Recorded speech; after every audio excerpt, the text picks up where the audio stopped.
Jane Doe gets spicy and says Miami is Day ran 20 through. of the Diddy trial just finished. The judge started the day by denying the defense's mistrial motion, which I predicted yesterday. Even though Cass's friend Brianna was a bad witness, her inconsistent testimony was important to the trial all over. Teddy Garagos cross-examined the victim Jane the entire day, suggesting that Jane chose to participate in the hotel nights. Jane would bathe and massage Diddy afterwards, and they'd watch his favorite show, Dateline, together. I've done Dateline several times and would love to be the legal analyst for the Diddy episode. We heard the defense theory of the case. This wasn't a swinger's lifestyle at all. Diddy would direct Jane to role play a cheating fantasy with male sex workers. Diddy's a cuckold, and he is aroused by watching his partner have sex with other men. A reporter in the courtroom text messaged me that this is the cuckold defense. Jen said she was okay with the hotel nights being recorded and she watched the videos with Diddy. Jane even got involved with Sly, one of the performers, because she and Diddy saw one of his pornos and Jane reached out to him directly to organize a freak off. The defense got out testimony that Jane loved Diddy and they played audio messages about how much Jane had fun during the hotel night. The prosecution tried to recall their abuse expert, Don Hughes, but the judge said no. Diddy invested in Jane's dress and swimmer line and paid her more than $150,000. He even bought her a Van Cleef necklace and a Bottega Veneta bag. She now lives in a large house instead of a small apartment. Diddy explained that he lived a polyamorous lifestyle and was dating young Miami publicly at the same time, but Jane's relationship with him was private. Jane didn't like that. Diddy's lawyers suggested that he was a drug addict and was taking antidepressants, likely to play the sympathy card for the jury. The prosecution is arguing that Jane was coerced because of financial and emotional pressure. The defense is countering that this was all consensual and that Jane agreed to be the side chick and participate in the hotel nights as part of a love contract. Diddy paid Jane's rent, and in exchange, he got to fulfill his fantasy of watching Jane cheat with other men. That's what this case comes down to: coercion versus consent.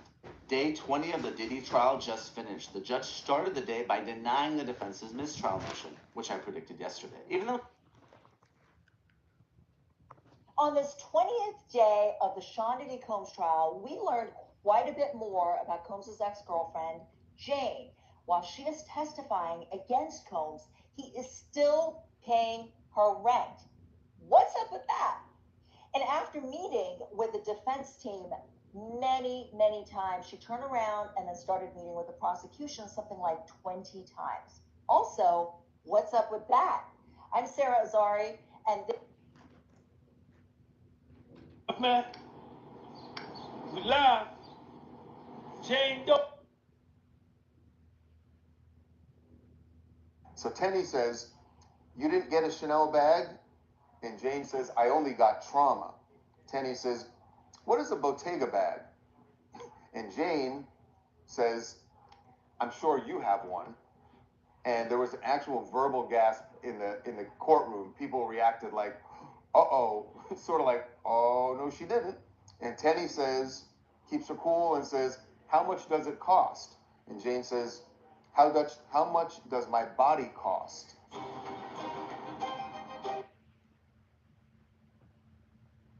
Day 20 of the criminal trial of Sean Combs. We just had the cross-examination of Jane by defense attorney Teddy Garagos. There was a bit of a tense exchange between those two. The defense attorney was asking Jane basically some of the benefits that she had for being with Combs, and she made mention to the fact that she felt mistreated. Here she was being part of these freak-offs, but yet Mr. Combs, who had been open about the fact that he was dating other women, they were posting up on Instagram expensive bags.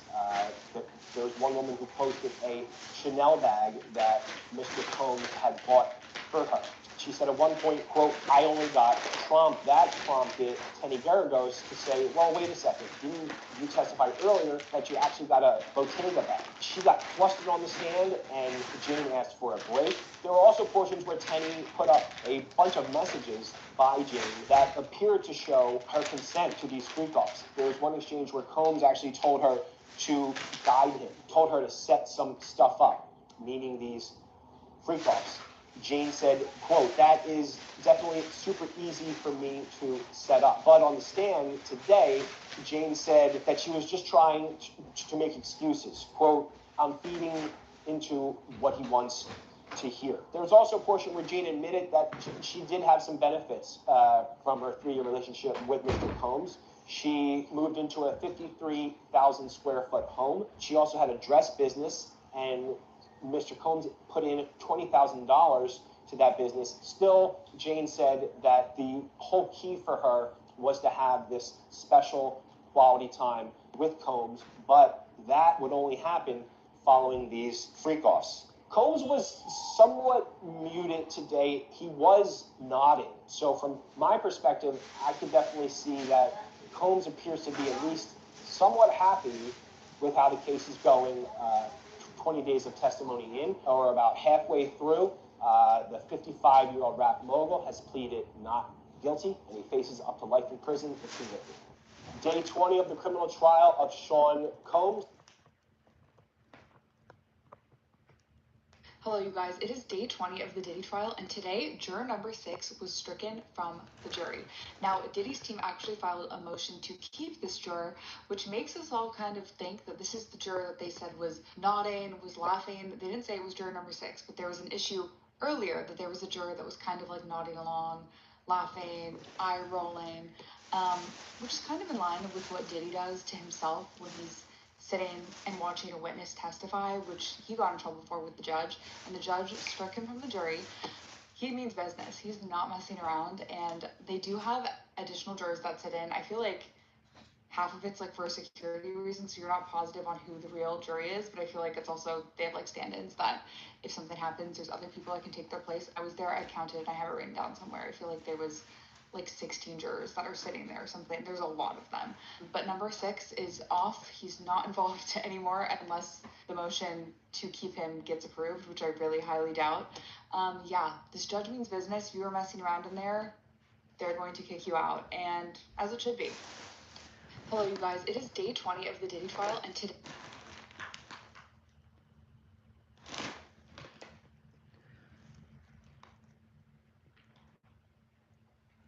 Is this judge in this case a fair judge or a biased judge? You let me know. Diddy case, week 5, day 20. Let's get into it. The defense motion for a mistrial was denied the second time. The defense claimed that Ms. Bungalow and Ms. Ventura made up this story about Ms. Bungalow being hung from a 17-feet balcony in September 2016 while she was in California. The defense had receipts that Mr. Combs at this time was actually on the East Coast on a tour and had receipts where he was staying at the Trump Hotel. The judge ruled that even though they were able to attack Ms. Bungalow's testimony, this right here does not find her for a mistrial due to the fact that the defense went on stand and still cross-examined her instead of throwing out her testimony. To add assault to injury, he also said, I know the government screwed up. I know the government screwed up, but this is not grounds for a testimony. To add assault to injury, he even turned to Miss Westmore, Nicole Westmoreland, which is Diddy, one of his defense attorney who had cross-examined Miss Bungalow. He turned to that attorney and told her, you had a real Perry Mason moment, which means she had a real emotional, dramatic moment when she turned to Brianna and said, let the court know that you are lying on stand. And Ms. Brianna replied, I cannot agree with you. Now, y'all tell me, if you're a judge and you're telling me that you knew that this is perjury, they're lying, and you're not going to give a mistrial because I went ahead and cross-examined her, what now? Are you biased? I'm just saying, I don't care for Diddy, but I'm a fair individual. Give the men a fair trial. This should have been a mistrial. We should never continue. You're telling me that you knew that the government screwed up because they didn't do their work. They put these two ladies on the stand and they lied, but it still don't count for a mistrial because the government screwed up. So whose fault is that? Good child, let's continue. The defense started the day with Miss Malore, with Miss Jane Doe on the stand. The defense asked her during the raids when Homeland Security was in his property and just raiding all his property. You was in one of them and you was there. You did not cooperate with them. She replied, I did not want nothing to do with them. But then later on, she got an attorney, which was paid by Mr. Combs. But once Mr. Combs was arrested, baby girl flipped so quick, honey. She went and met up with the grand jury. They promised her immunity, and that's why she's going to stand right now, talking her mouth off, but still getting her rent paid and still love this man. Make it make sense. She said her love and affection for Mr. Combs. She still loved this man. The cross-examination asked her, do you still love Mr. Combs? She said, yes, I'm deeply in love with him. When he is in a good mood, he is so passionate. He's bigger than life, his personality. I just love him. She said she did not know that being his girlfriend came with some conditions. But now she realized these conditions probably realized equals these hotel nights, having smacks with strange men. She said she only did that because she wanted to please him. She wanted to be a great partner. She also said that she has gravitated towards men who are great partners and provider, basically towards men that have money. Let's just be honest, girl. She said in a relationship with Combs, besides the $10,000 a month that he was giving her, he also one time wired her 150K just for. And before she met Combs, she was only making $50,000 a year as an influencer and whatever child support money she was getting from 50 Cent. So now that she's with Mr. Combs, she do have a bigger home and all of that. The defense goal here was to show Mr. Combs' softer side since the prosecution just showed his work side. I mean, everybody have good and bad days.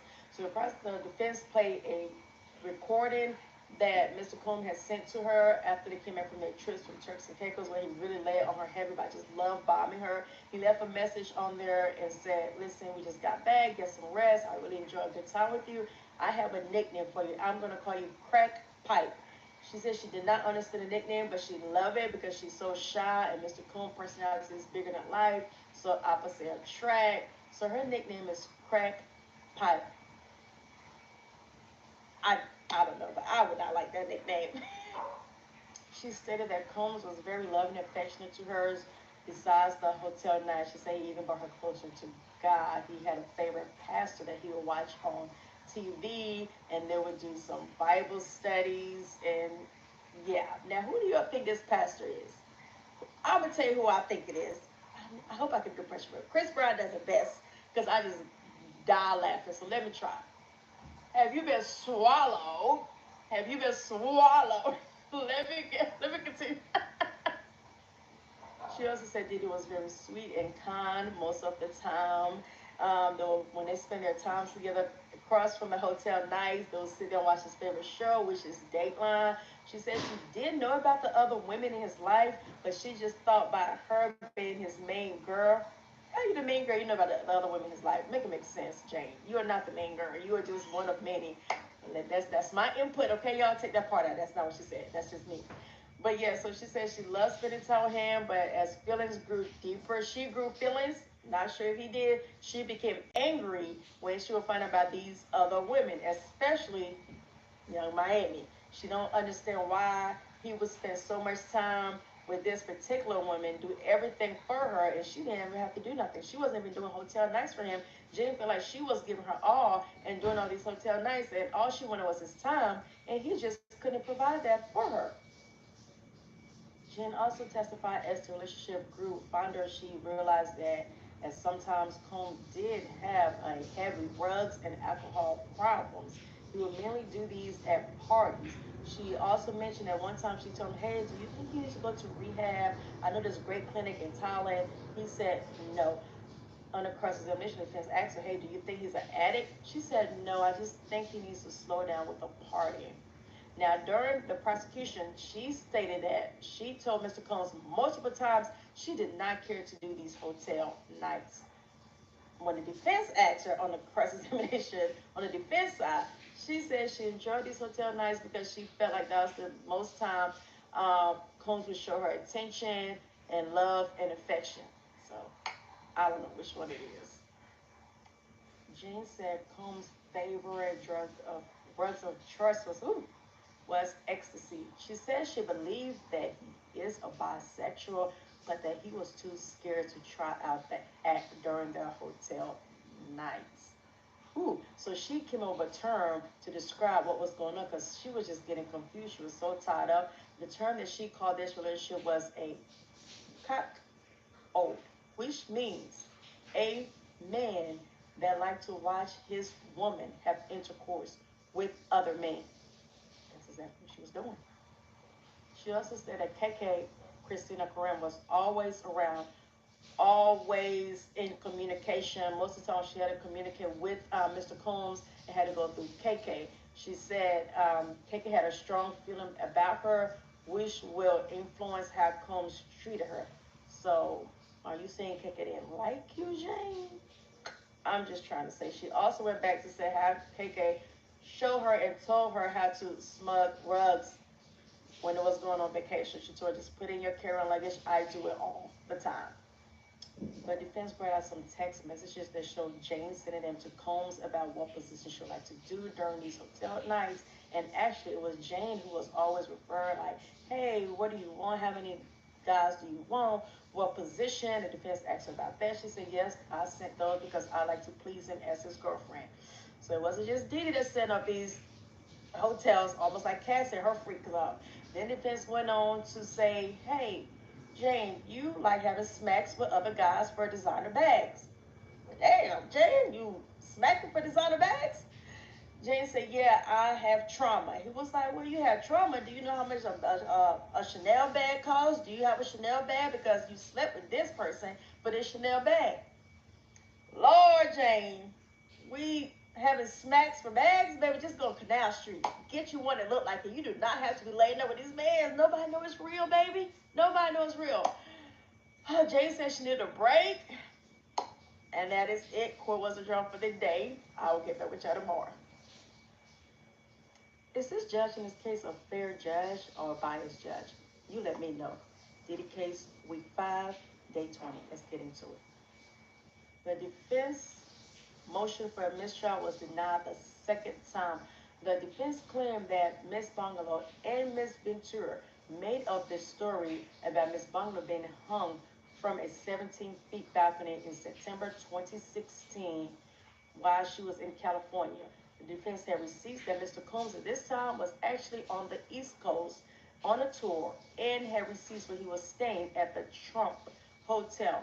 The judge ruled that even though they were able to attack Ms. Bungalow's testimony, this right here does not find her for a mistrial due to the fact that the defense went on stand and still cross-examined her instead of throwing out her testimony. To add salt to injury, he also said, I know the government screwed up. I know the government screwed up, but this is not grounds for a testimony. To add salt to injury, he even turned to Miss Westmore, Nicole Westmoreland, which is Diddy, one of his defense attorney who had cross-examined Miss Bungalow. He turned to that attorney and told her, you had a real Perry Mason moment, which means she had a real emotional, dramatic moment when she turned to Brianna and said, let the court know that you are lying on stand. And Ms. Brianna replied, I cannot agree with you. Now, y'all tell me, if you're a judge and you're telling me that you knew that this is perjury, they're lying, and you're not going to give a mistrial because I went ahead and cross-examined her, what now? Are you biased? I'm just saying, I don't care for Diddy, but I'm a fair individual. Give the men a fair trial. This should have been a mistrial. We should never continue. You're telling me that you knew that the government screwed up because they didn't do their work to put these two ladies on the stand and they lied, but it still don't count for a mistrial because the government screwed up. So whose fault is that? Good child, let's continue. The defense started the day with Miss Malore, with Miss Jane Doe on the stand. The defense asked her during the raids when Homeland Security was in his property and just raiding all his property. You was in one of them and you was there. You did not cooperate with them. She replied, I did not want nothing to do with them. But then later on, she got an attorney, which was paid by Mr. Combs. But once Mr. Combs was arrested, baby girl flipped so quick, honey. She went and met up with the grand jury. They promised her immunity, and that's why she's on the stand right now, talking her mouth off, but still getting her rent paid and still in love with this man. Make it make sense. She said her love and affection for Mr. Combs. She still loved this man. The cross-examination asked her, do you still love Mr. Combs? She said, yes, I'm deeply in love with him. When he is in a good mood, he is so passionate. He's bigger than life, his personality. I just love him. She said she did not know that being his girlfriend came with some conditions. But now she realized these conditions probably equals these hotel nights, having smacks with strange men. You guys, it's the Diddy trial, day 20. So today, Diddy had his whole family up in the courtroom. And this is one of the gestures that he does every time he turns around when he comes in. He throws out the heart love sign to his family. You know, you had his mom, his son, his sister's always there every day. And a couple of his attorney's parents, like Mark Geragos, was in the pews today. Actually, the young lady that's cross-examining the victim, that is her father and his former attorney. Also, it seems that this particular victim, every day she is crying. Like, she is so emotional with her testimony. I don't know what Diddy did to her. And she's Jane Doe. I know a lot of people probably know who she is on the internet, but for the respect of the court's sake, until everything is over, I don't think it's right for people to reveal her identity as well. See, here she is on day 1 crying, and day 2, and back to day 3 with another tissue. Anyway, you guys, this trial is winding down. They are over halfway through, and I believe the prosecution stated that they only have 1 more week of testimony. And today was a cross-examination of Jane Doe. It wasn't really heightened. It didn't have a lot of twists and turns. It was basically the same questioning that the prosecution questioned her about. It was a little bit strange, and a lot of people were saying that they didn't really necessarily know where the defense was going with their questioning tactic, because she went right back to the beginning of Jane Doe and Diddy's relationship. Once again, we went through that all over again, how they met, when was their first encounter with like a freak off or a hotel night, as she labeled it.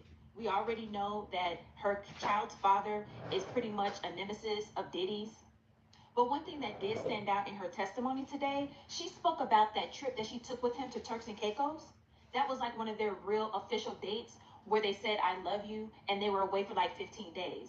She stated that on the flight, she noticed that Diddy was doing a lot of shaking in his hands and that his gums were gray. And if I'm not mistaken, she mentioned like yellowing in his eyes.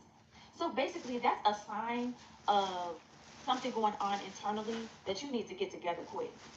She said she suggested to him that he go to rehab in Taiwan. And she stated he was open to that. And the defense asked her, well, did you know that he was on antidepressants? And she stated yes. And the defense was asked her, well, are you trying to get him off of drugs? And she basically mentioned that yes, she wanted him in his cleanest state. She also stated that Diddy put down $40,000 for a down payment on the house that he rented out for her. She said the house was a sprawling 5,000 plus square feet. And the reason why she chose to get something like that was to get something that was to Diddy's standards. Because prior to that, she lived in an apartment. She also stated that on one of their first dates after Turks and Caicos, that Diddy did take her shopping. He took her to Bottega Veneta and bought her a bag, a love bracelet, and he bought her some shoes, but she didn't mention what kind. She stated that she was okay in the beginning about him having an open relationship, but after she saw how he was treating his other girlfriend, and she felt like she could only spend time with him unless they did a freak off or a hotel night, she started getting really upset. Y'all remember this video? This was she was mad about. Sit down in the middle of the crowd. Okay, let's order rounds. Bring out that eight spade, Deleon and lemonade. Sit me center stage and watch me do my thing like don't stop, get it. One of the other reasons she stated why she wanted to rent out the house was because she thought that they could do the freak offs at the house and she would be able to spend more time with Diddy. She said that was the best time that they had after the freak off. She would be able to lay up with him, sleep with him. She said she would rub his feet and call him baby, put him to bed, and his favorite show to watch for him to go to sleep on was Nightline. So basically, that's pretty much how her testimony went with the defense. I think that they're going to go in a little bit harder on her tomorrow, but they just played it real soft and light. Again, it was all basically about how their relationship started, the part that she played, what made her upset about him, and the fact that she agreed to do the actual hotel nights, and how he gave her the money to get the house. He gave her $20,000 to invest in a dress line, and he also gave her another $20,000 to furnish the house. So I believe they were trying to set it up to show that she also received things on the end, but she was like a jealous girlfriend. Basically, whenever she saw him with other women and feeling like she was getting played and not being treated as well as the other girls because of what she had to do to get his attention and to get time spent with him, and that was doing the hotel nights that she was not privy to doing. It was basically because that's what he wanted her to do. So I'll be back tomorrow for day 21, and maybe it'll be more fire. Day 20 of the Diddy trial just finished. The judge started the day by denying the defense's mistrial motion, which I predicted yesterday. Even though Cassie's friend Brianna was a bad witness,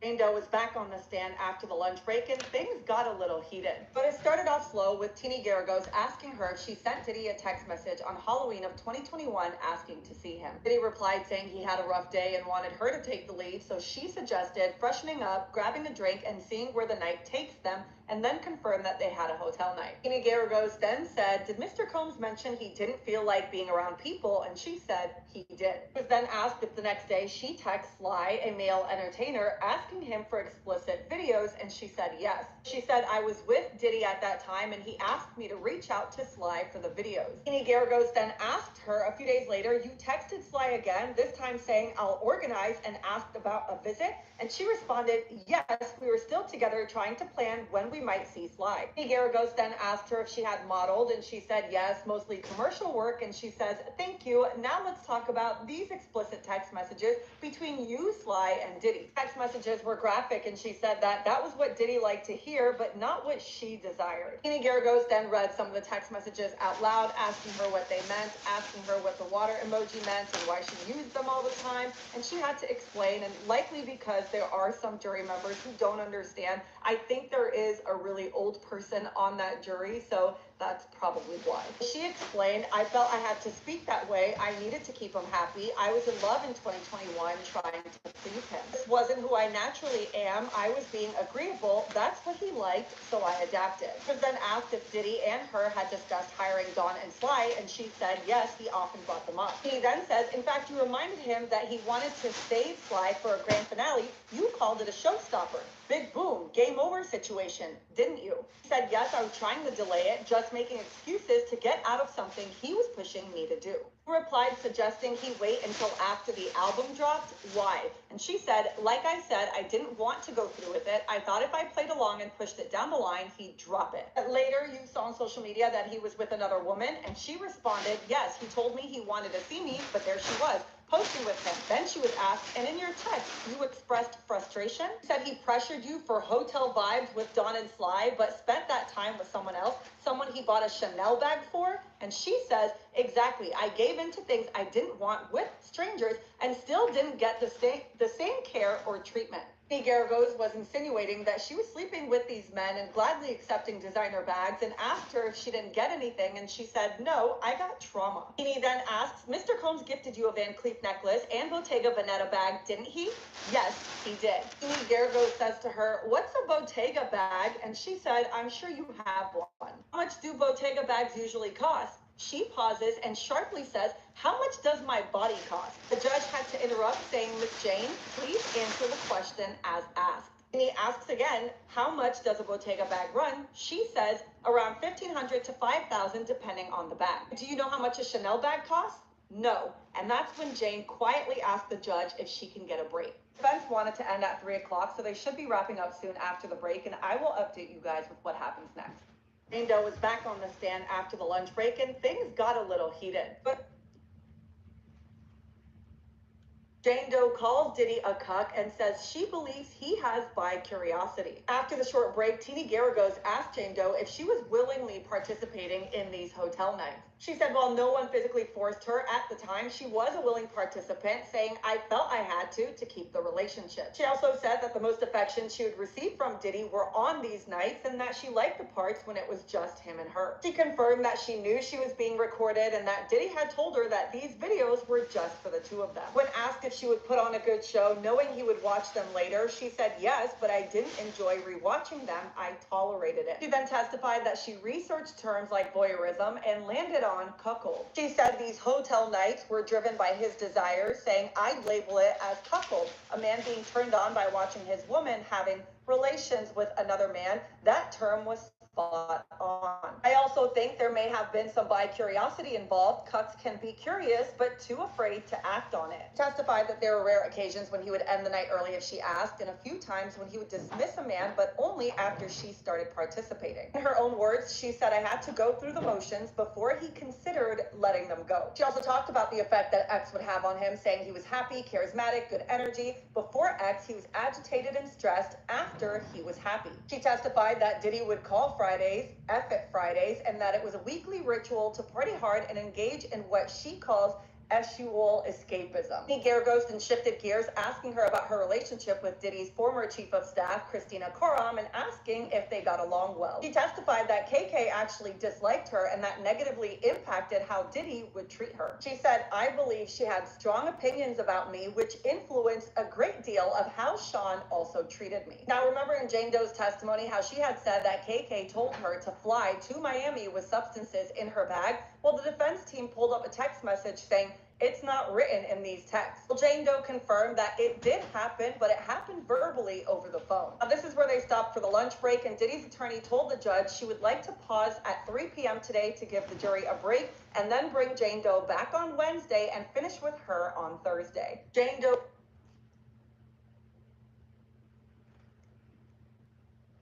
Boy, it was hot and spicy today in Manhattan, New York. Not only on the outside of the courthouse, but on the inside of the courthouse. Every which way you looked, there was something going on. Of course, everyone's saying it's going to be a full moon tomorrow, so that could possibly be the reason. First off, the morning started off with, before the jury was brought in, on Saturday, the defense said, mistrial, for the second time, and the judge says, "What's your reasoning?" "Well, prosecution error, blah, blah, blah." They said that this was the date that this happened and that she was hanging out on the balcony, yada, yada, yada, yada. The judge pretty much came back and said, "So she got the date wrong. Let's give her some grace there. No biggie. Nope, you can't have a mistrial." Oh, anyway, I'm trying to do this non-judgmentally.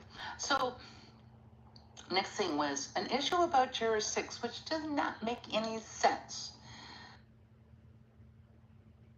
So things just got so heated in the courtroom that Jane Doe had to request a short break from her cross-examination. But before we get into that, here's everything she said after the lunch break. The defense brought out some of Jane's old text messages from Halloween 2021. In one of these messages, Jane had told Diddy that she wanted to see him, and he replied saying he'd had a rough day and he wanted her to take the lead tonight. She responded saying they could freshen up, have a drink, and just see where the night took them. Diddy had texted back saying that he didn't really feel like being around people. However, Jane confirmed that they did have a hotel night that evening. Text messages from the next day were then read aloud in court, where Jane had contacted the entertainer Sly asking for explicit videos. When asked if she'd sent those messages, she said yes, but that Diddy had asked her to reach out to Sly. A few days later, Jane had texted Sly again saying, "I'll organize." She told the court that she was with Diddy at the time and that between the two of them, they were trying to organize a time to meet up with Sly. The defense then showed some graphic text messages between Diddy, Jane, and Sly. The messages were quite explicit, and when asked about the language that she used, Jane replied, "I spoke in graphic sexual language, knowing that's what he liked to hear."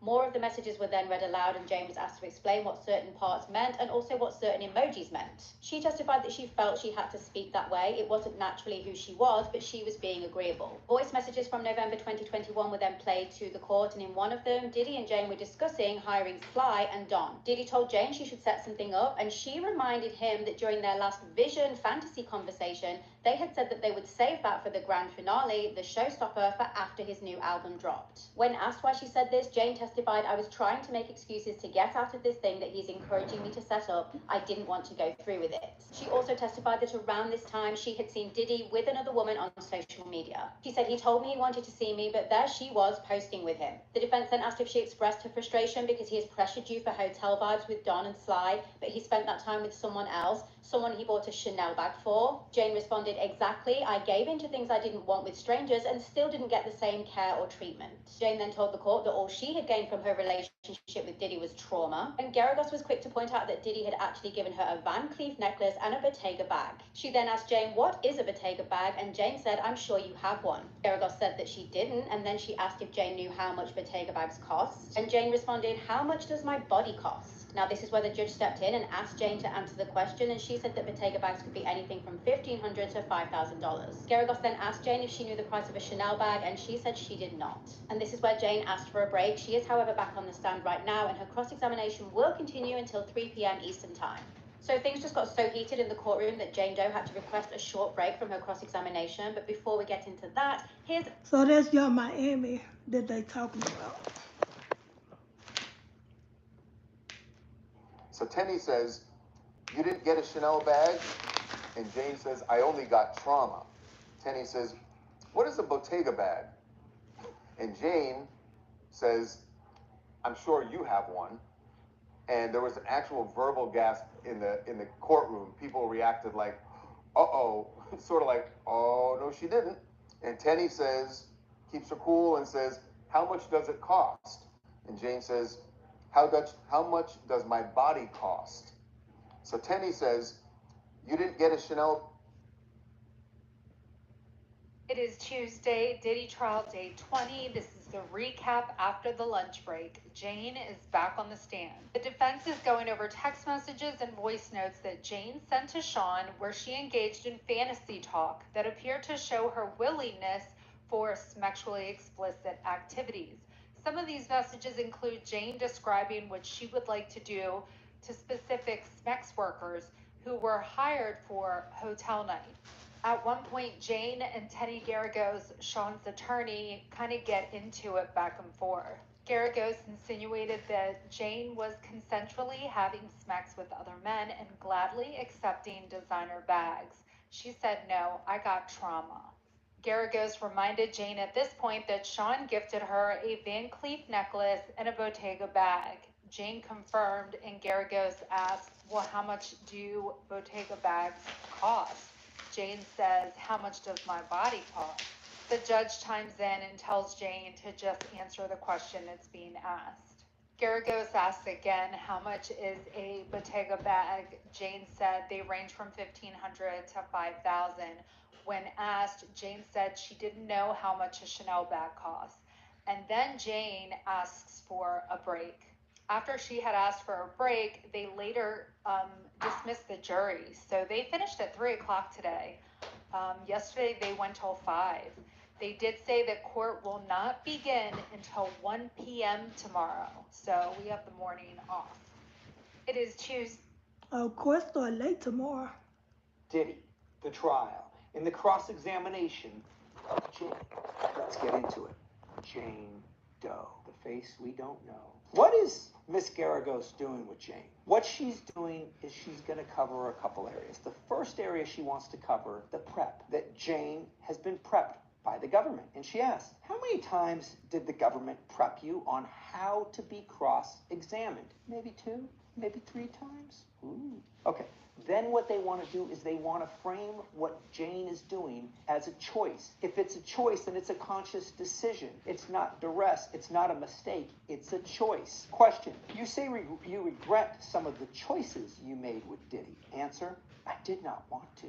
Question. You had sex with other men for years. Answer. I resent the emotional control. I was hooked from the start. On what? The sex with all these other men? I would have nailed her down a little bit further and said, listen, this is a choice that you made. You chose to do this stuff.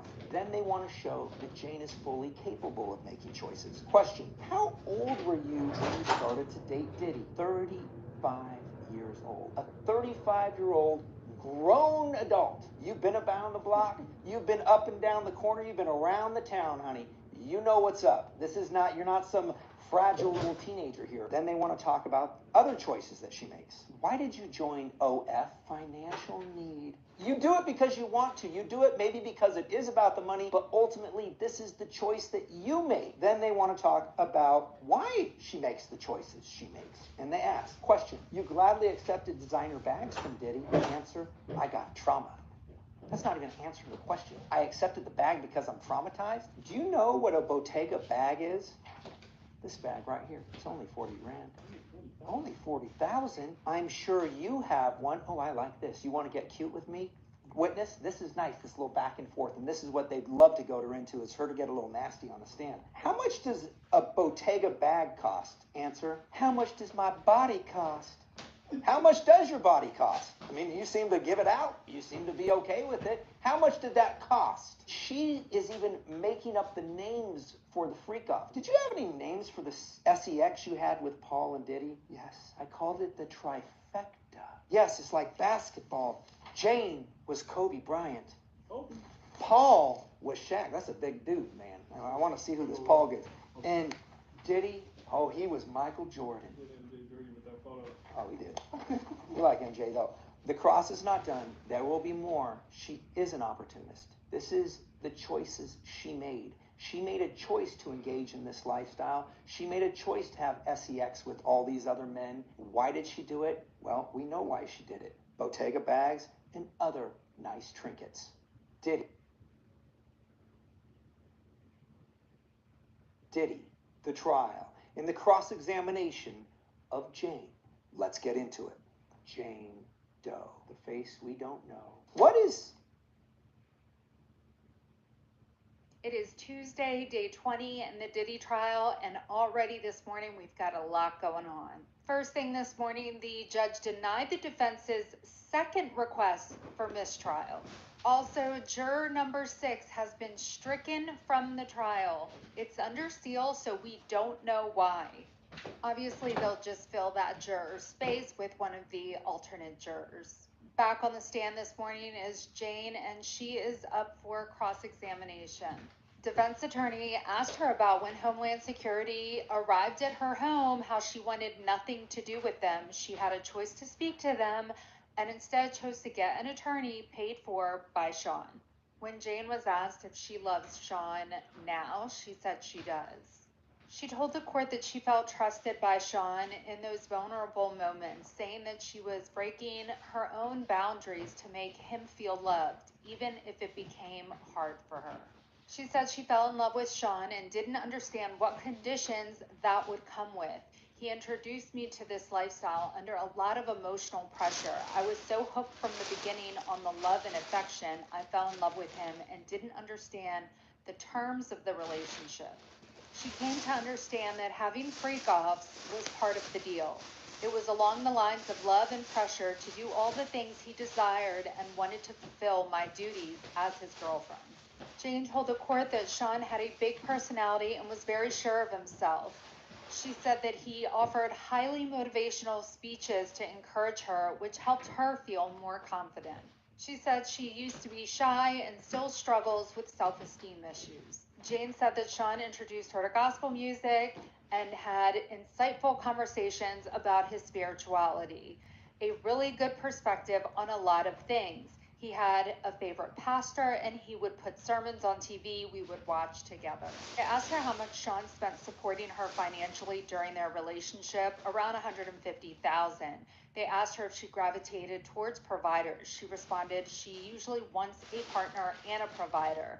How much money did she make before she met Sean? Around $50,000 as an influencer and receiving child support. They brought up how Sean had given her the nickname Crack Pipe. They read text messages and played a voicemail where he's saying, "Get your rest, you're the crack pipe, that's my name for you, crack pipe. We had a great time together." This was after their Turks and Caicos trip. Also, in this audio recording, he mentions the love contract between the two of them.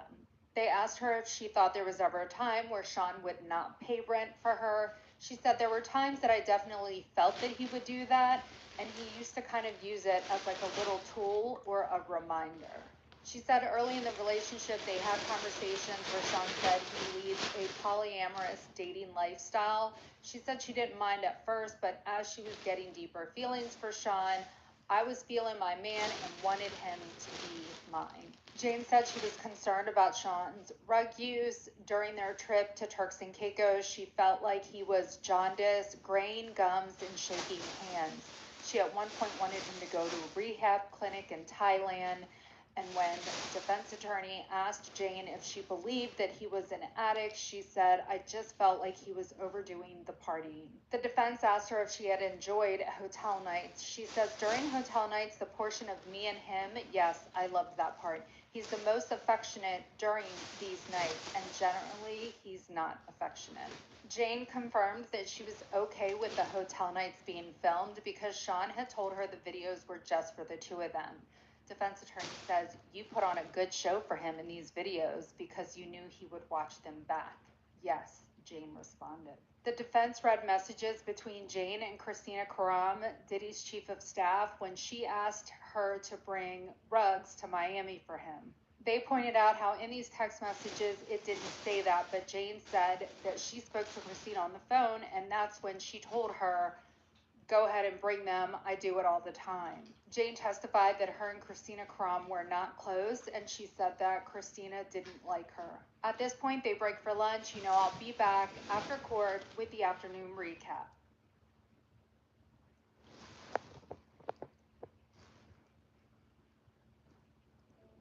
He called it the trifecta: Jordan, Kobe, and Shaq. Diddy was Jordan, Jane was Kobe, and Paul was Shaq during their freak-offs. The names weren't just playful, though. They were part of a dynamic that is now being picked apart in federal court. Jane testified that when these encounters happened, affection was not the focus, but sometimes comfort did matter. She said, "If I had to do what I had to do, at least there was somebody who had a warm energy about them," when she was talking about Paul.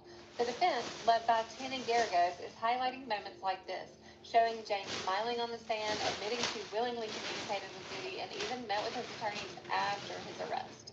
Their goal? To show that what happened was not black and white. The court heard explicit messages Jane sent to Diddy, many read aloud by her and Garagos. Text involving adult entertainers, group sex, and detailed fantasies. The defense argues this shows mutual participation. Jane, on the other hand, says those messages were not authentic desire. They were part of trying to maintain a relationship. In her words, "That's what he wanted, and I was madly in love and trying to appease him." She says that she played the role expected of her. The defense suggested that she embraced it. The prosecution says Jane was manipulated and exploited, but the defense points to gifts: a 5,300 square foot home, designer bags, business investments, and asked whether she also benefited financially. Jane pushed back hard when Garagos brought up luxury items, responding, "How much does my body cost?" But she testified that despite the gifts, she often felt left out, watching Diddy spoil other women while she bore the emotional weight. In her words, "Instead of a Chanel bag, I got trauma." But the defense followed up, "Did you get a Van Cleef necklace?" The court is left to weigh whether this was love turned toxic or something more calculated on both sides. Jane's expected to finish testifying this week. The defense is framing this relationship as complicated but consensual. The prosecution argues it was one-sided, exploitative, and emotionally coercive. And as Jane said on the stand, "It was a chaotic whirlwind of dark." We'll see what the jury thinks. You guys follow me. I'll keep you updated with... It's day 20 of the Diddy trial, and today his ex-girlfriend got grilled on the stand. Diddy's lawyer came at her hard with sexts, expensive gifts, and emotional contradictions, anything to just tear her apart, but she's testifying under immunity. That means she can admit to any crimes, and today she did. She told the jury that she transported drugs twice for Diddy from Miami to LA. She described disturbing sex marathons that we've been talking about with male escorts, saying she only went through with them just so she could be closer to Diddy. And even after all of that, today she said, "Yes, I still love him." Diddy's team was trying to paint her as willing, showing sexts and asking if she tried to be sexy for him, in which she fired back with, "I was." She and Diddy once compared their freak-offs to Kobe, Jordan, and Shaq, in which she says Diddy was Jordan. And Diddy was sitting in court today nodding his head along as she described rubbing his feet and bathing him, and he nodded again when she said that she missed him. And then things got worse. The defense brought up her jealousy over other women getting designer gifts and asked if Diddy had ever gotten her a Bottega bag. When she said yes, the lawyer asked if she knew how much it cost, and she fired back, "How much does my body cost?"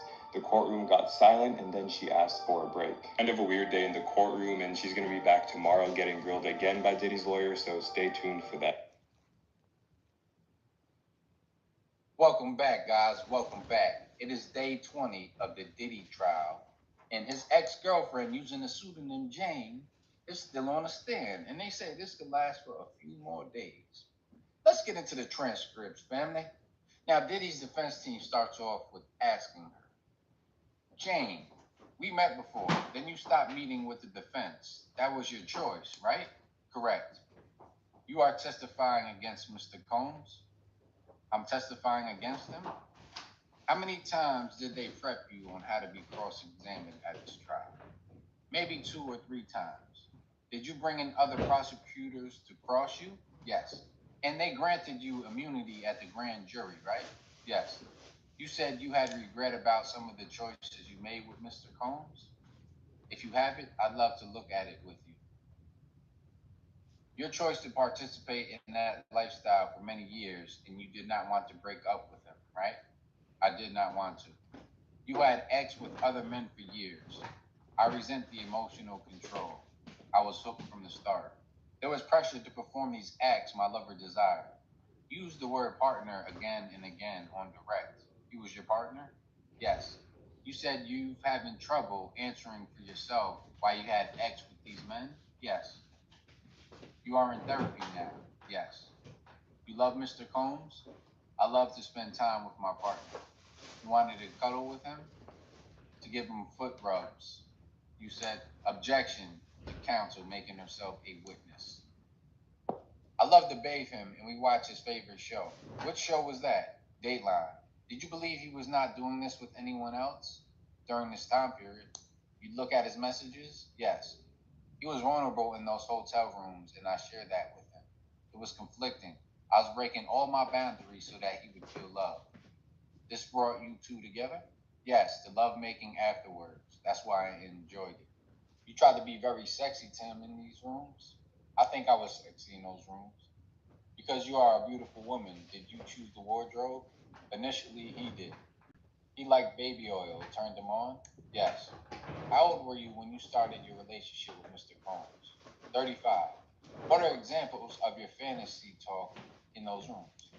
You would have me and the entertainer be in a role play, cheating role play that Sean left town. How high were your heels? 6 to 7 inches. Usually I wear 3 to 4 inch heels.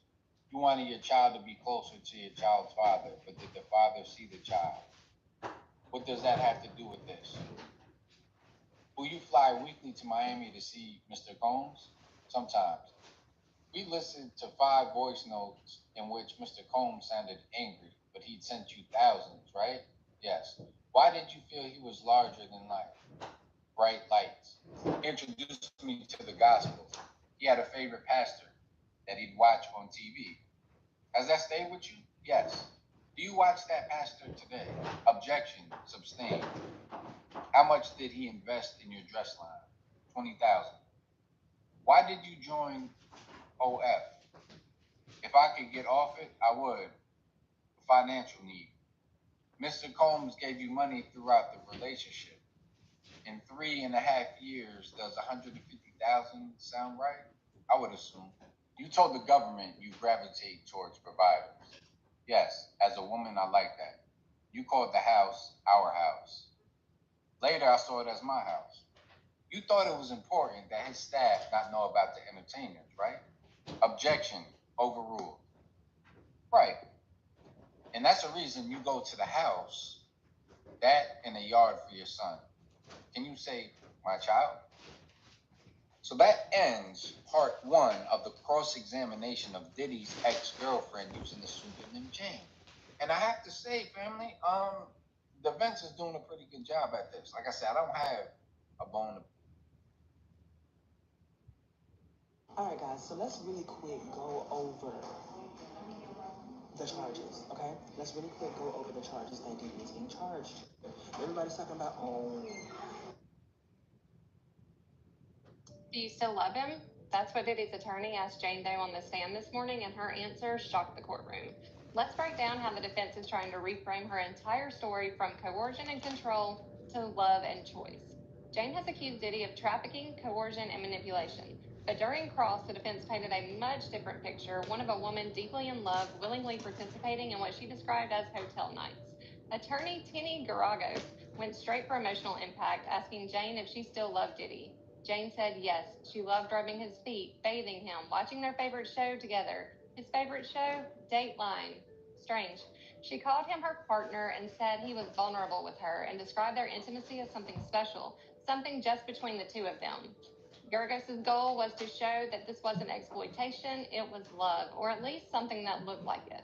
But Jane pushed back. She said she was hooked from the start, emotionally dependent, and pressured to perform for his desires. She joined OnlyFans after their breakup and said that that was out of financial desperation, despite Diddy giving her over $150,000 during their relationship. She described him using money and even her rent as a way to maintain control, to make sure she did what he wanted and when he wanted it. Diddy called them freak-offs, and Jane said she researched the term cuckold to understand what he wanted. She said he liked to watch her with other men, and he called it voyeurism. Through her research and personal experience with Diddy, she believed he was bi-curious and too ashamed to act on his desires, and used her and other women to explore that indirectly. Diddy visibly reacted when she was saying this stuff. She said that she often cried after the hotel nights, and in one case she sobbed in the shower while Diddy was high on ecstasy. When she asked him for comfort, he said, quote, "You're gonna ruin my high." So yes, Jane admitted she loved him, that she played along, that she sometimes even enjoyed these moments. But love doesn't equal consent, and trauma bonding is real. Even when the defense showed cheerful texts and videos of Jane saying she was so happy after Turks and Caicos, Jane clarified, yes, but not the parts with the entertainers. The defense wants you to see Jane as a woman scorned. The government says she was groomed and exploited, and Jane, she's living in the gray space where love, control, and trauma all collide.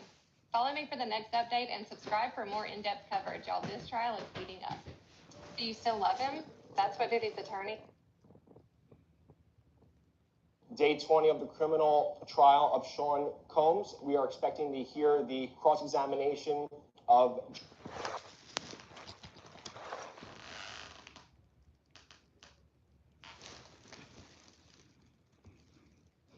After the little break, there was a small exchange between Teeny Geragos and Jane Doe before court was dismissed for the day. Teeny says to her, earlier you testified that your current home is quite different from where you used to live. Can you remind the court how large your current residence is? She said it's about 5,300 square feet and her previous apartment was 1,400 square feet. She was then asked about her business and how Diddy gave her $20,000 for that business, and she said that's correct. And Teeny asked her, and he never asked for a share of the profits? She says no. Yet earlier you said you weren't able to do anything professionally during your relationship with Mr. Combs. Is that still your position? She responded, yes, had I not dove headstrong into that relationship, I probably would have been a bit more successful in that time frame. So the relationship held you back? And she said, in many ways, yes, had I not dove headstrong into this relationship, I probably would have been more successful in that time frame, but that's neither here nor there. That was everything from today. Tomorrow they're not starting until 1 p.m. and they're going to go on until 5 p.m. Eastern, so I will not be posting about the trial like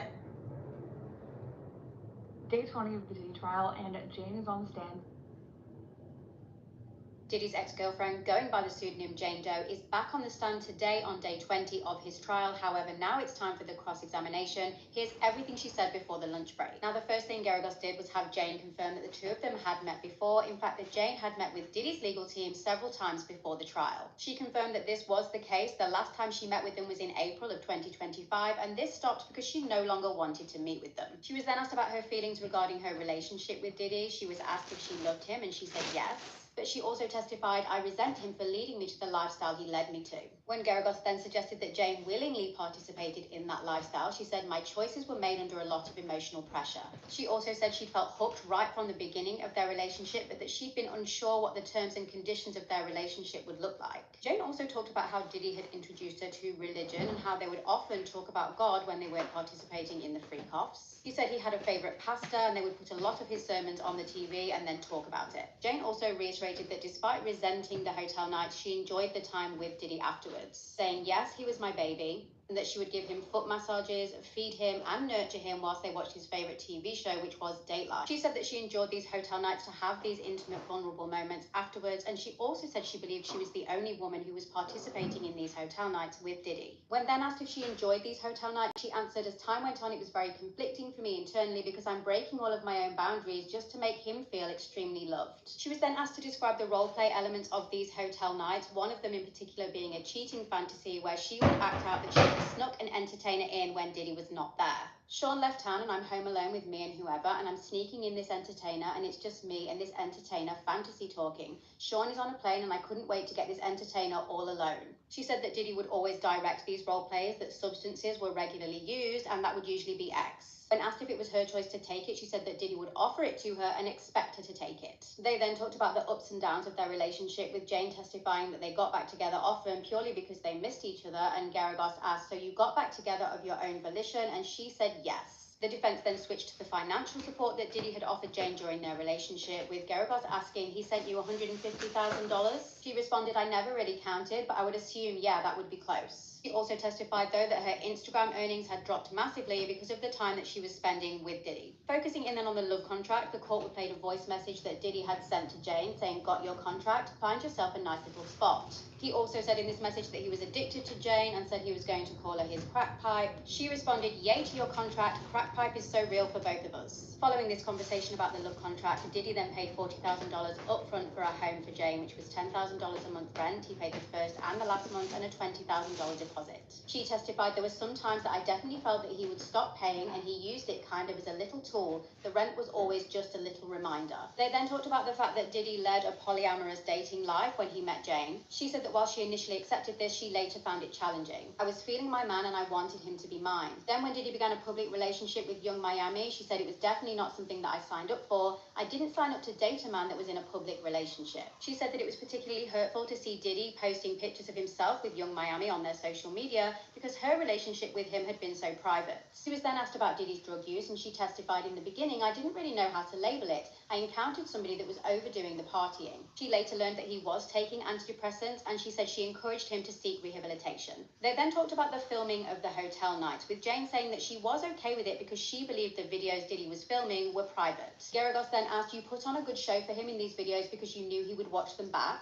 She responded yes, however she clarified, I did not like that part, but it was just a part of the relationship. The defense then suggested that Diddy had always ended hotel nights early when Jane wasn't particularly attracted to the entertainer or she felt uncomfortable. Jane said, however, that there were only a few rare occasions where this had happened and she had to endure sexual interactions with these men first. She also testified that she had a difficult relationship with Diddy's chief of staff, Christina Coram. She testified that they weren't close and she felt like Christina didn't like her. Messages were then read aloud to the court between Christina and Jane at around about the time that Jane had been asked to take substances to Miami for Diddy. Now, in Jane's previous testimony, we'd already heard her talking about this and how she'd been reluctant, and Christina had said, it's fine, I do it all the time. Now, the messages played in court didn't show that, but Jane still maintains that they had this conversation, but it was on the phone. She said that her dynamic with Coram was difficult on her relationship because Diddy was always with her. She added, I believe that she had very strong opinions about me, which influenced a great deal of how Sean also treated me. Cross-examination will continue after the lunch break, and the jurors are expected to finish on time at 3 p.m. today.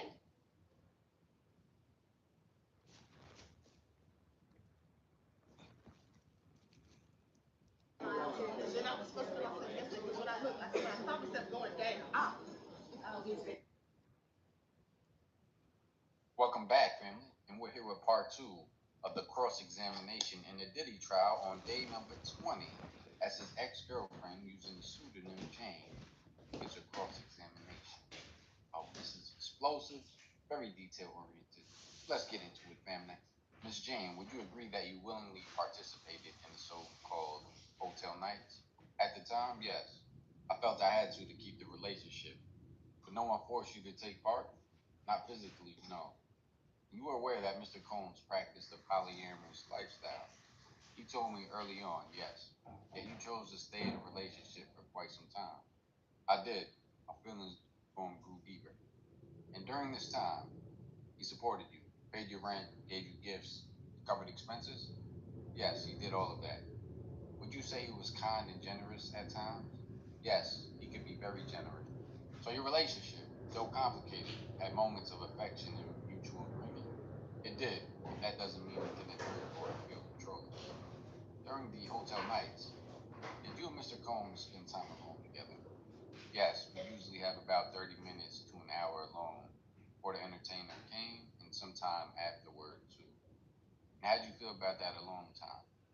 I actually enjoyed it, especially when we made love. That part felt intimate. So he gave you the attention you were seeking? Yes, he gave me the affection I wanted during those nights.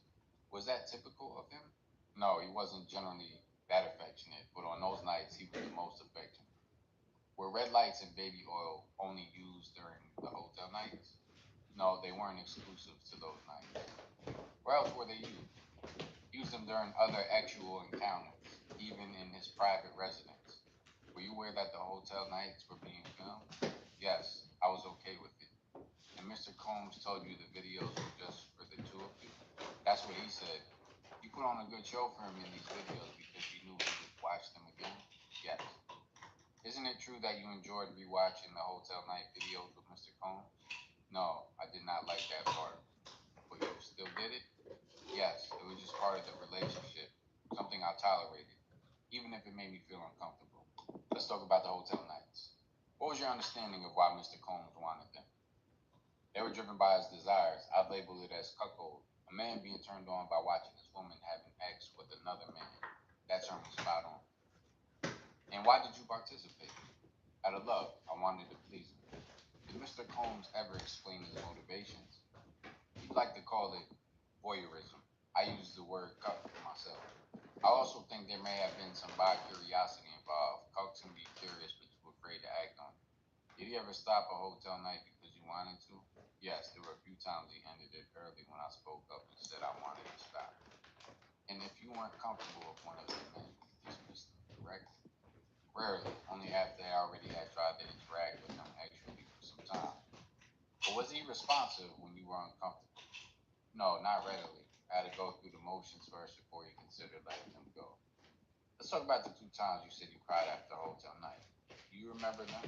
Yes, it was early in the relationship. I cried because Sean was about to leave right after the hotel night. And when you asked him to stay with you, he changed his plans. He stayed to comfort me. The second time, you were in the shower together. Yes, somewhere in the middle of our relationship, I started crying in the shower after another hotel night. Was Mr. Combs high on E at that time? He said he was. He told me, "You're going to ruin my high." He said he was too high to see me cry. Let's go back to your earlier testimony, the hotel nights, or as you also call them, free calls. Yes, you described these nights as being driven by Mr. Combs, correct? That's right. But there were moments, weren't there, when you had some say in how things played out? There were a few times I voiced what I wanted or didn't want. Was it entirely without your input? No, not always. Sometimes I was able to speak up, though it didn't always change the outcome. Let's go over the messages between you and Christina Karan. These are sending around the times he allegedly asked you to bring to Miami, correct?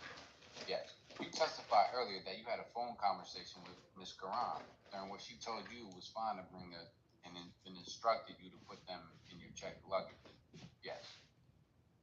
But the messages read here today, they don't mention her saying anything like that, do they? No, they don't. But we spoke on the phone. She said it verbally. When Miss Karan traveled with Mr. Combs, do you know if she flew on his private jet? I assume she did, yes. But I can't say for sure. Would you describe your relationship with her as close?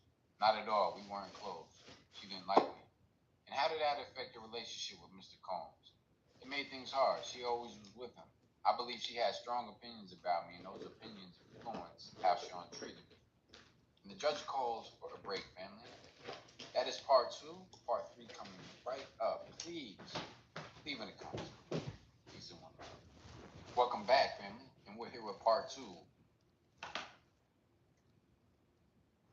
Hey, my besties. Thank you for tuning in to day 20.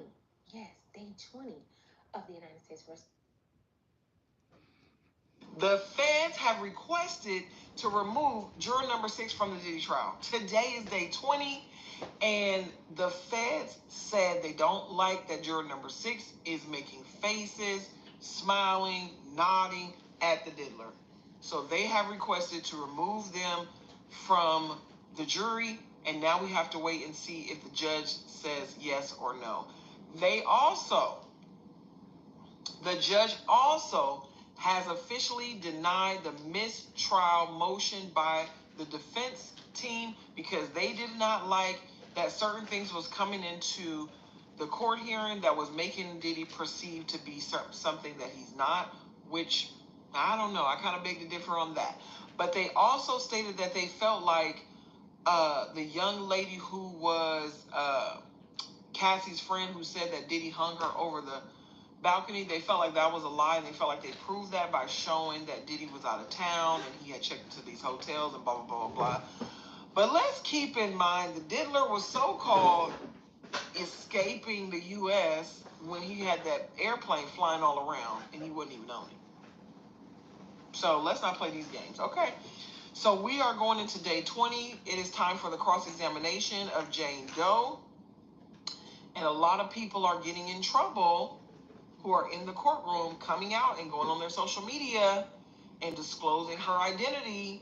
The feds are watching. The feds are watching. They will give you 3 years in the federal pen for disclosing these witnesses' identity. Stop it now. The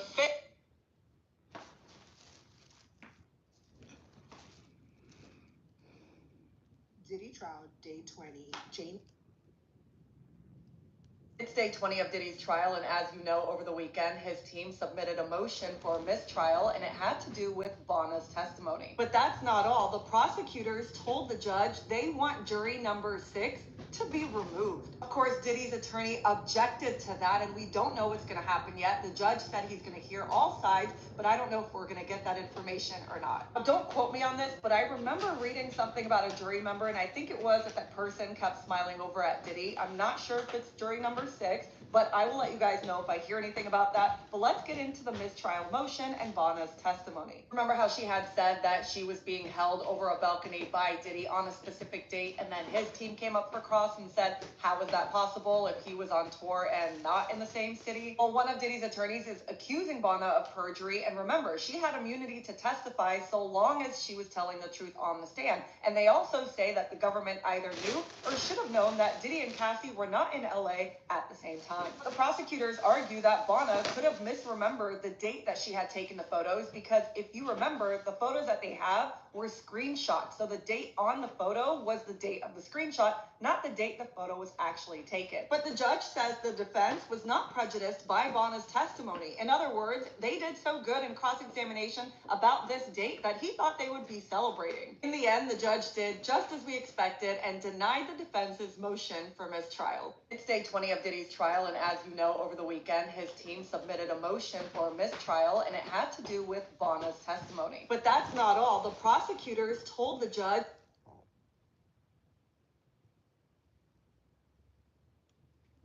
Day 20 of the Diddy trial. Jane is being... Diddy trial, day 20. Today is my day 20, 60-second Diddy trial recap. Let's go. So today we learned that Jane met Diddy at the age of 35 when they started a consensual relationship. During the course of their relationship, Diddy has paid her over $150,000. He's also purchased her expensive bags, as well as invested $20,000 into her dress line that she was making. She also talks about how they would watch gospel together and how Diddy introduced her to his favorite pastor, and his favorite show was Dateline. The big takeaway is that the judge is cracking down on podcasters, YouTubers, and everyone in between from leaking Jane Doe's name. So you heard it here, folks. First, folks, right here, the 60-second Diddy recap. Let me know what you think below.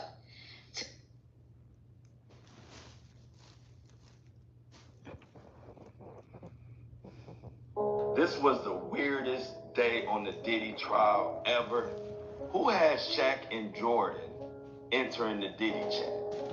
And if having NBA legends entering the freak-off blender wasn't enough, Young Miami finally came into the picture. Jane testified today how Young Miami coming into the picture made her jealous, and it was all over her bag. What if I told you? And then this guy right here, who's been giving us all the transcripts from the testimonies, has freaking disappeared. Inner City Press, you might have seen his post. And remember how Diddy got in trouble for nodding and making gestures at jurors? And the judge said he would bar him from the courtroom? Well, check this out. Juror number 6 has been kicked out. The prosecution wanted them removed, and I'm going to tell you why. Oh, and by the way, the mistrial is denied like we all thought. Fucking Mohawk Diddy. Word on the street is that juror number 6 was getting a little too close to Diddy, and juror number 6 was kind of clicked up with juror number 5 and whoever else. And on top of that, his fucking ass couldn't stop snickering. But the main objective today seemed like that the defense wanted to paint Jane as a gold digger. Now, painting Jane as a gold digger led to an intense exchange, where Sean Combs' ex-girlfriend Jane got into a tense exchange with the mogul's attorney, who attempted to portray her as a possessive and out for material gain, saying that you didn't get a Chanel bag, and she was talking about getting a Chanel bag like Young Miami, to which she replied, "No, I only got trauma." Ouch. Nice comeback. And on a random note, 50 Cent is filing for full custody of his son and is offering a reward for information to help him get full custody. I wonder why. But let's get back to this Shaq and Michael Jordan thing. Diddy was into some type of all-star role play. And Jane said she would only get time with Diddy if Paul was around, as you can read right here. She said it wasn't about intimacy. She said, did Diddy offer you one-on-one time? She said rarely. Most of the time, the option he gave me was him and Paul. Paul was his trainer. Well, listen to this freakiness from Itty Bitty Diddy with the Tootsie Roll. Diddy had this twisted freak-off vision where he would be Michael Jordan and Paul would be Shaq. Paul was also his trainer, and they were all in this freak-off blender together with Jane. But guess who Jane would be? Sorry, Kobe. I apologize, but they brought you in it, not me. Jane would be Kobe Bryant. So Diddy's freak-off fantasy was 3 dudes and 1 dude being played by a girl.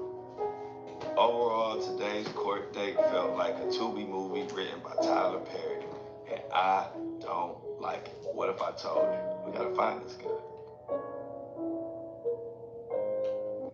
This was the weirdest day on the Diddy trial ever. Who has Shaq and Jordan entering the Diddy chat?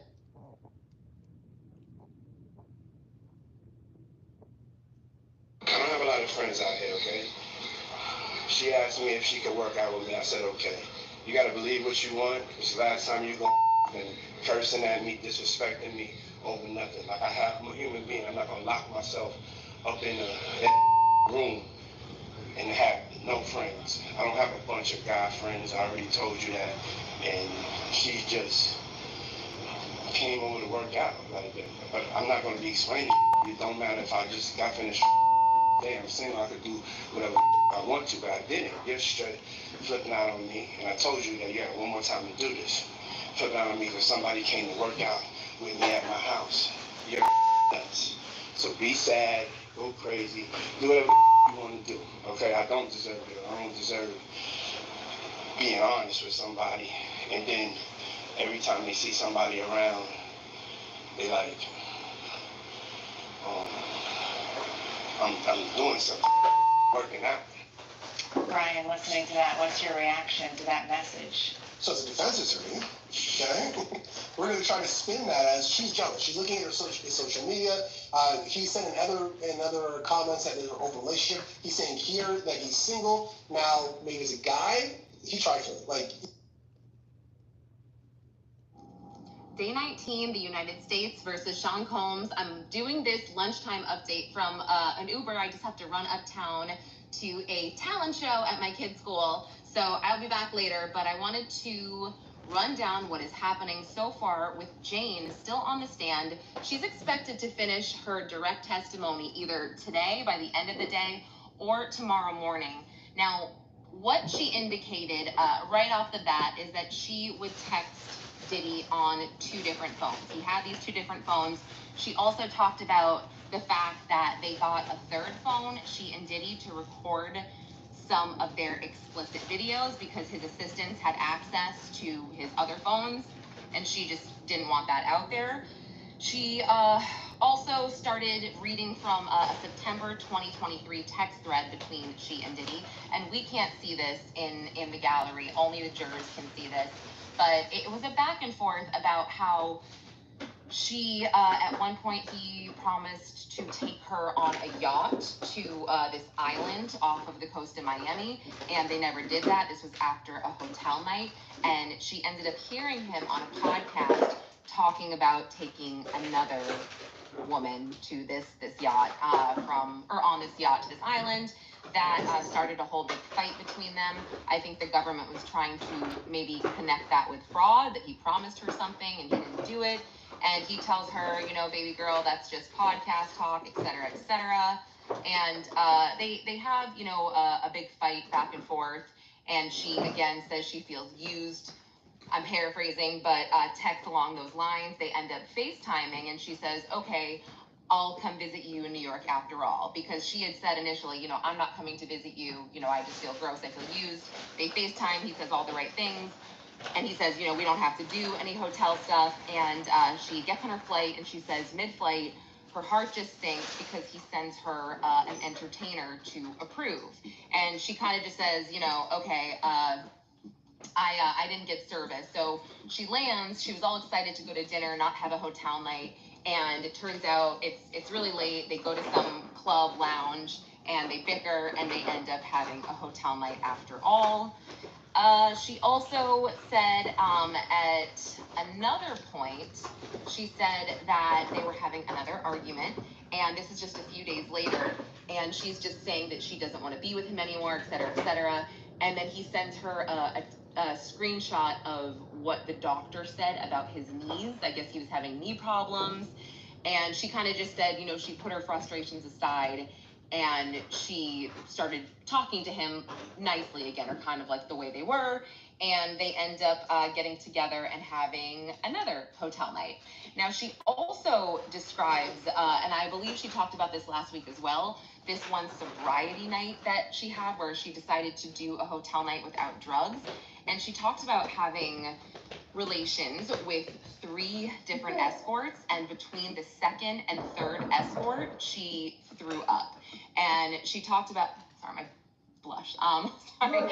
She talked about the, when she threw up, Diddy kind of saw her throwing up and he was like, oh, good, now you'll feel better. And then she had to go and finish. And she also talked about after this sobriety night, this whole experience, she was very sick. She got a UTI and she had a yeast infection.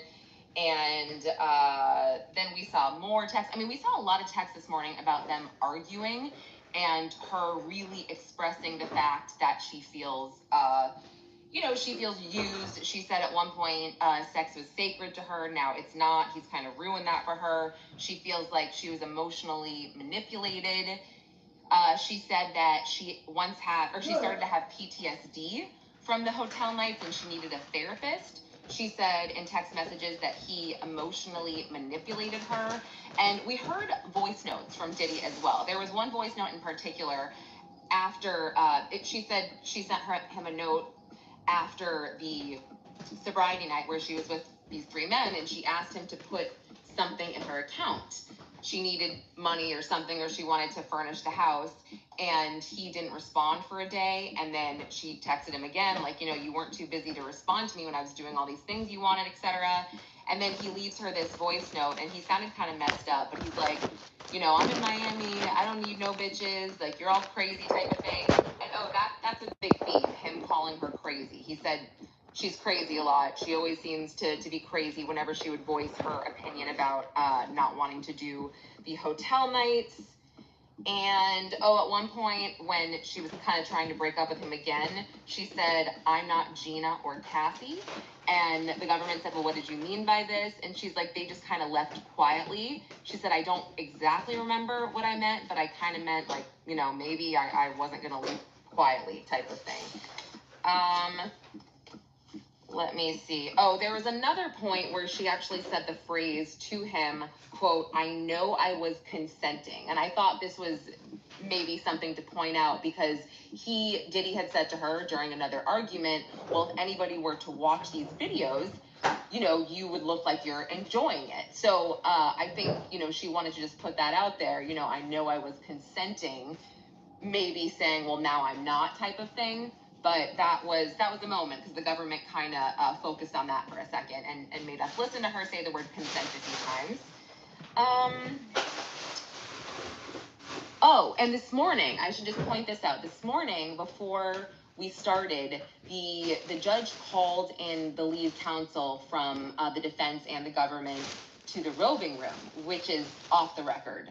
So we don't know what happened in there, but they didn't come out for like 10 to 15 minutes, and then we kind of started right away. But people were kind of talking. Some people, I mean, this is pure speculation. We really have no idea what happened. But some people were like, was there a juror issue? Some people were like, maybe is there a plea deal? But there really wasn't much going on this morning. I thought maybe the government would argue their stance on the mistrial that the defense had filed a letter for mistrial over the weekend, but their response is coming tomorrow morning, so we won't hear about that until then. But I want to say, again, just back to the arguments, there was a lot about him paying the rent for her house, or this love contract they entered into, which said that he would continue to pay for her house for, I think it was 2 years, 3 years, or something like that. And she brought that up, like, can you finish out the whole quote unquote contract type of thing, when she would say, you know, I need a break from you, this and that. Yeah, I think that's about it. Again, it was just a lot of text messages back and forth, breakup text messages, her putting a lot of things in writing. Lots of stuff in writing that she didn't really want to do this, but then again, she would have a reason as to why she did return. And it was based on the fact that, number one, she was in love with him, and she would just kind of fall back into this pattern, which is why she had said during some of her text messages, don't contact me. And she said to the government, because if he did, I knew I would just sort of go back into that whole thing. We also saw, by the way, there was some contention between Diddy and Jane when they were texting and having these text fights, because Diddy brought up her ex. And it was about 3 times that he brought up her ex during this one fight, although we don't know what the context was. So just throwing that out there. And again, I left a few minutes early just to get uptown for this talent show, so I will splice in what...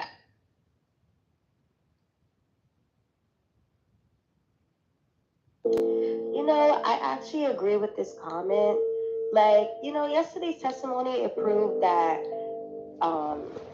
it was coercion, but today, he's kind of going out sad. Like, I'm 50-50, I'm not gonna lie. I'm gonna disclose who Jane Doe is. Obviously, y'all know who it is. I kind of be in the courtroom sometimes, so I don't want them looking at this and saying you can't be in here.